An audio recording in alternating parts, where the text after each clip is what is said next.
Bonjour à tous et bienvenue dans cette nouvelle vidéo de blog qui est principalement pour les maisons d'hôtes, les gîtes et les loueurs meublés de tourisme. En effet, aujourd'hui on va parler du petit déjeuner et de la table d'hôte. Alors vous l'avez certainement remarqué, dans la plus grande tradition gauloise, c'est le bordel.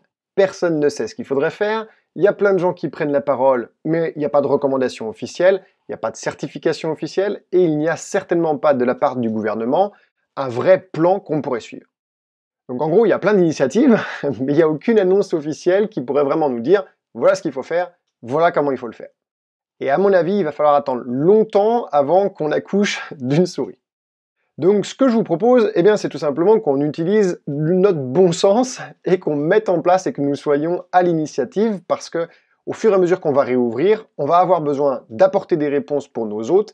Et si c'est pas le gouvernement ou les organisations qui nous l'apportent, comme l'UMI, le GNI, etc., il faut que ce soit nous.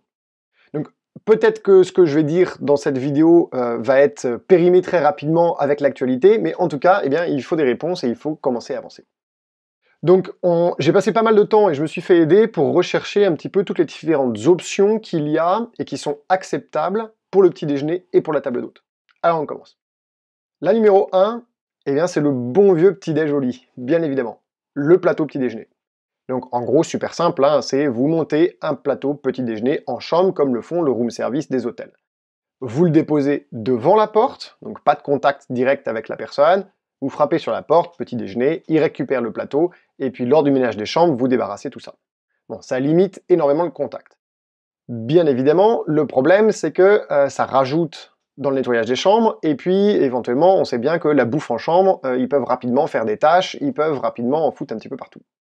Bon, c'est peut-être une option à tester, à voir si ça fonctionne. L'objectif, de toute façon, ça va être de limiter au maximum ce qu'on appelle la contamination croisée. Donc, c'est-à-dire que les gens se croisent et que vous les croisiez aussi. Donc ça, il faut qu'on le limite au maximum. En tout cas, pendant la durée de ce virus, avec un petit peu de chance, ça va être derrière nous assez rapidement. Donc, première option, le petit déj au lit.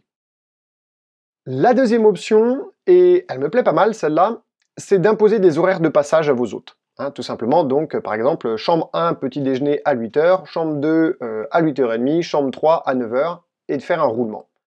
Évidemment, quand je dis imposer, il faut se mettre d'accord avec eux en fonction de ce qui arrange chacun, mais qu'en gros, ils descendent un à un et qu'ils ne se croisent pas dans la salle du petit déjeuner. Alors, si vous avez une grande table commune et que vous avez l'habitude de faire les petits déjeuners sur une grande table commune, c'est vrai que ça va aider parce que vous pouvez pas, en ce moment, ça paraît vraiment compliqué d'avoir tout le monde autour d'une grande table. En tout cas, à la même heure, ça c'est une certitude. Bon, et puis dans ce cas-là, bien préparer des emplacements pour chacun autour de cette table, de manière à ce que le deuxième qui arrive ne se mette pas à la place du premier. Comme ça, si le premier il était en effet contaminé, ça limite évidemment la casse. De manière générale, si vous pouvez, des tables séparées, ce serait mieux. Je rappelle que pour le moment, il n'y a pas de directive. Alors on sait que pour les hôtels, on vous dit que c'est que en chambre, mais pour les chambres d'hôtes et les gîtes, on ne sait pas. Donc, il faut qu'on l'invente. Ce que je conseille aussi, c'est qu'à l'entrée de votre salle de petit déjeuner et dîner, vous ayez une petite tablette avec du gel hydroalcoolique et un petit panneau, un petit chevalet, un truc assez sympa, où d'une manière élégante, vous allez inviter vos hôtes à se désinfecter les mains avant d'entrer. D'une manière élégante, mais suffisamment ferme pour qu'ils comprennent que c'est pas une option. C'est pas genre, c'est pas comme quand on va aux toilettes, oh peut-être que je me laverai les mains. Non, non, là, tu te désinfectes les mains avant de rentrer dans la salle du petit-déj. À vous de trouver la bonne manière de l'écrire.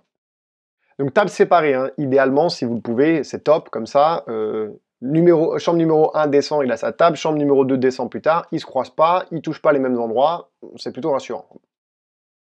Autre chose super importante, oubliez les buffets. Si jusqu'à maintenant vous avez fait des petits déjeuners avec buffet, là pendant un moment, il va falloir arrêter, vous pouvez pas prendre le risque que des gens touchent trop d'objets que le précédent a touché et que le suivant va toucher après. Donc privilégiez le service à l'assiette, le service personnalisé, et bien évidemment privilégier les portions individuelles. Typiquement, en table d'hôte, si vous aviez sur la table du petit déjeuner des gros pots de miel, de confiture, etc., avec la même cuillère avec laquelle tout le monde se servait, bon, ça, pendant un moment, il va falloir que vous fassiez des petites portions individualisées qui vont être données à chacun pour éviter que ce soit touché, bien sûr. Après, il y a vous personnellement. Les gestes barrières, comme d'hab, lavage des mains avant le service, lavage des mains après.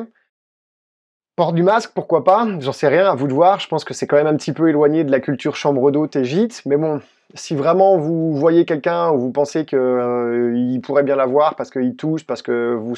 Bon, à vous de voir, hein. Chacun a une différente sensibilité par rapport à ça. Pas du tout interdit de le faire. Pour tout ce qui est vaisselle, après, prenez pas de risque, hein. Lave-vaisselle, la plus forte température possible. On sait que le coronavirus au-dessus de 56 degrés, quick, donc faut en profiter, quoi. Et puis pour le dîner, pour la table d'hôte, idem en fait, hein. Ça va être la même chose que pour le petit déjeuner et ce que je viens de vous raconter, avec éventuellement deux options en plus. La première option qui va être la livraison, hein. Si vous avez des restaurants dans le coin qui livrent, c'est peut-être le moment d'en profiter, comme ça vous touchez le moins de choses possible. Soit ils veulent manger en chambre, ça encore, c'est à vous de décider si vous l'autorisez. Soit, encore une fois, vous pouvez faire une rotation sur les horaires par rapport à votre grande table ou à vos différentes petites tables. Et puis la deuxième option, si ça ne fonctionne pas avec les restaurants du coin parce qu'il n'y en a pas, eh bien ce sont les traiteurs. Vous avez peut-être un traiteur local qui, lui, est tout à fait capable de vous faire ce service et de vous rendre ce service. Voilà un petit peu pour tout ce qui est petit déjeuner et table d'hôte. Il y a certainement d'autres très bonnes idées qui vont émaner de vous tous. N'hésitez pas à les mettre en commentaire. On surveille ce sujet de très près, mais encore une fois, je crains qu'on n'ait pas de réponse du gouvernement sur ce sujet tout de suite. Ils ont beaucoup à faire, c'est une certitude. Et puis en plus, vous savez, hein, table d'hôte, gîte et louer meublé de tourisme, on passe un petit peu après tout le monde, hein, donc après les gros groupes hôteliers et tout le reste. Certains pensent qu'on va se voir appliquer les mêmes normes que pour les hôtels. C'est possible, on ne sait pas.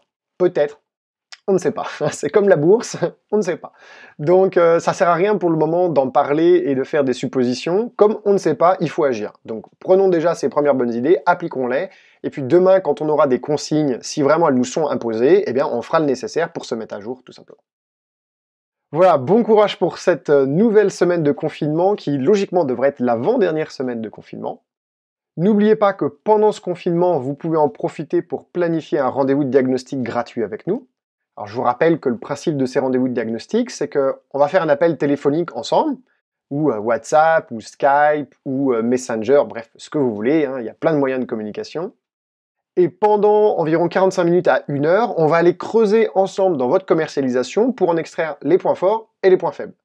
Alors l'objectif, c'est qu'à la fin, vous ayez un état des lieux global et que vous sachiez quoi faire pour améliorer votre commercialisation et que vous puissiez profiter du temps qui vous reste en confinement pour justement passer à l'action et améliorer tous ces différents points-là.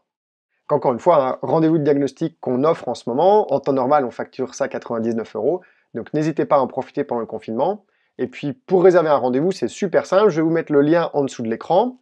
Vous allez sur le site ododo.io, un gros bouton orange en haut à droite, vous cliquez sur réserver un rendez-vous, vous allez arriver sur notre agenda en ligne, vous choisissez un créneau qui est disponible et vous le réservez. Hein, c'est vraiment aussi simple.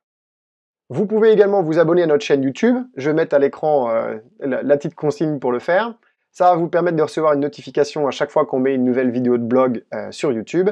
Et étant donné que c'est vrai qu'il y a des vidéos qu'on ne met que sur YouTube et pas sur le blog ododo.io. Et vous pouvez également vous inscrire à notre newsletter sur ododo.io pour recevoir ces vidéos par email chaque semaine.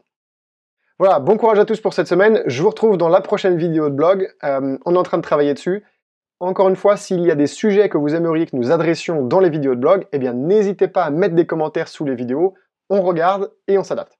Allez, bon courage à tous et à très vite. Au revoir.